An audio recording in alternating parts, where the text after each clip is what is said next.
Congress party ముస్లిముల పేరు చెప్పుకుని ముస్లిముల ఓట్లు సంపాదిస్తోంది తప్ప ముస్లిములకు ఎలాంటి మేలు చేయటం లేదు.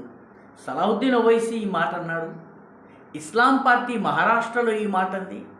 అదేవిధంగా మిగతా ముస్లిం సంస్థలన్నీ కూడాను ఇవే మాటలు చెబుతున్నాయి. ఇప్పుడు వీళ్లతో గొంతు కలిపేందుకు అస్సాములోని చాలా బలమైనటువంటి ముస్లిం నాయకుడు మాజీ ఎంపీ అయినటువంటి బద్రుద్దీన్ అజ్మల్ కూడా తోడయ్యాడు.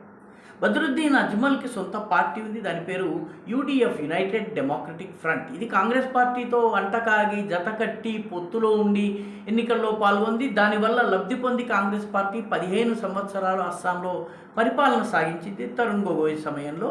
ఇప్పుడు కేవలం మమ్మల్ని ఉపయోగించుకుంటున్నారు తప్ప మాకు ఎలాంటి లాభం జరగటం లేదు. కాబట్టి కాంగ్రెస్ పార్టీ ముస్లిముల ప్రథమ శత్రువు, దానికి అసలు మద్దతు ఇవ్వద్దు అని యూడిఎఫ్ నాయకుడైనటువంటి బద్రుద్దీన్ అజ్మల్ కూడా చెప్తున్నారు.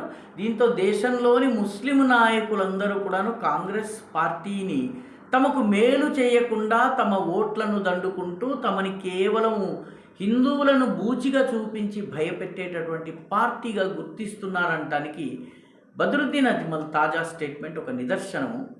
ముంబైలో ఇస్లాం పార్టీ కావచ్చును, ఏఐఎంఐఎం కావచ్చును, ఇదే స్లోగన్ మీద విజయం సాధించాయి. ఇప్పుడు అస్సాంలో కూడా అదే గళం